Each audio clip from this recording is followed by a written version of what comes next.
सोचती है माँ सदा बिस्तर पर यूं लेटी, सोचती त्यागती है माँ सदा बिस्तर पर यूं लेटी, पिता बस इतना सोचेगा भरे कब दान की दहेज के कहा जाए। समाज की ये भी सर्वराई है। सोचती है जरा सी कोई सियानी हुई माँ के दिल में धंधक होने लगी बेटी के कब हाथ दे दूं।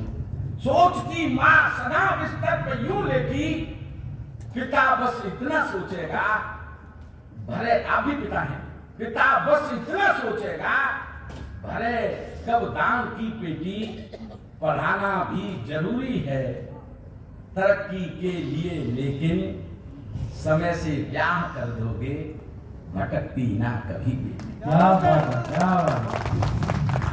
30-32 साल की लड़कियों की उम्र हो रही है और फिर आप ये कहेंगे कि वो इधर उधर नहीं जाएगी। कामयाबी के लिए पढ़ा रहे हो आप बेटी, सोचते हो पढ़ लिख करके तो हो जाएगी। कामयाबी के लिए पढ़ा रहे हो आप बेटी, सोचते हो पढ़ लिख करके तो हो जाएगी। आएगा दमाद घर राम जैसा एक नेक, इज्जत तुम्हारी बड़ी टॉप हो जाएगी। दोनों हाथ लड्डू कब किसको मिले हैं कहा, क्या ये प्रकृति भी तुम्हारे साथ गोप हो जाएगी। समय से ब्याह कर अपनी लाडली का, वरना लव जिहाद में अलोप हो जाएगी। वाह वाह वाह वाह वाह, बिल्कुल सही है।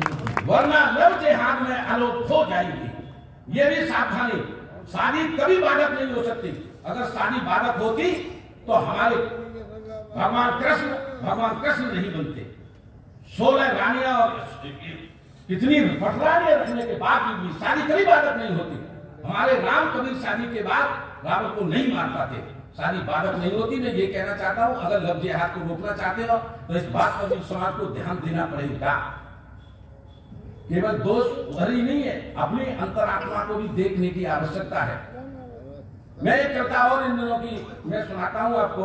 मन था कि मैं कोई हास्य की कविता आपको सुना दूं, लेकिन मेरा मन है कि एक कविता में आपको संकल्प की, स्वाभिमान को जागृत करने की, झंकृत करने की एक कविता सुनाना चाहता हूँ।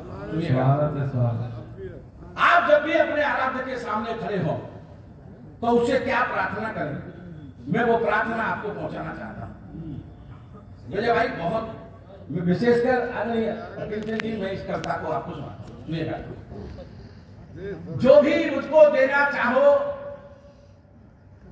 जो भी मुझको देना चाहो ऊपर सदा चढ़ाकर देना। जो भी मुझको देना चाहो ऊपर सदा चढ़ाकर देना।